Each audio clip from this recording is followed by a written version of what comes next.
Hi guys! Welcome sa ating travel from Mindoro to Katiklan. Magsisimula ang ating biyahe sa Bulalakaw Port. Ito ay matatagpuan sa southern tip ng Oriental Mindoro. Sakay tayo ng Pascat Ferry. Isa itong roll-on, roll-off na ferry na kayang magsakay ng passengers at maging mga vehicles at heavy equipment. Ang ating biyahe ay tatagal ng 3 oras. By the way, ang Bulalakaw is 96 kilometers to Katiklan, cross Sibuyan Sea. So tatawid tayo ng Sibuyan Sea, 3 oras via Pascat na ferry. So from Bulalakaw Port, mapapansin nyo ang ganda ng dagat, napaka-banayad ng alon. Pero usually malakas ang alon dito dahil na medyo malalim ang bahagi ito ng pagatan sa pagitan ng Mindoro at Aklan.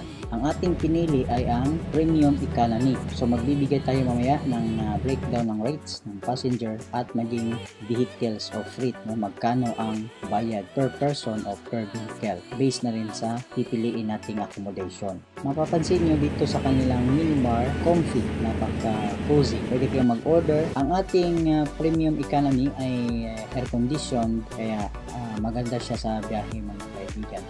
Yung upper deck naman is economy o regular, non-air siya. Mapapansin nyo marami tayong isla na madadaanan pero hindi natin ito kabisado, kaya i-point out na lang natin yun mamaya sa mapa. Isisingit natin dito sa ating video ang mapa ng ating travel from Bulalakaw to Katiklan. Kita nyo dito sa ating video yung mga heavy equipment at mga sasakyan na nakahilera sa ilalim ng ferry.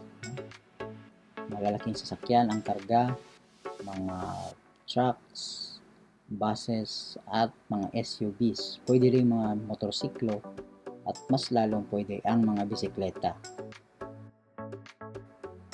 So umalis tayo ng Bulalakaw Port mga 10 AM. We expect to arrive at around 1 PM. So kung ang kagandahan nito, kung hapon ka dumating sa Katiklan, tulad nito, marami kang makikita parasailing, bangkang may layag, colorful sailboats na nakikita niyo dito sa ating karagatan. Ibig sabihin malapit na tayo sa Katiklan, malapit na tayo sa Boracay Island. At last, nandito na tayo sa Katiklan. Nakikita nyo na ang parasail at maraming turista na mag-i-enjoy sa water sports, iba't ibang water sports dito sa karagatan ng Katiklan.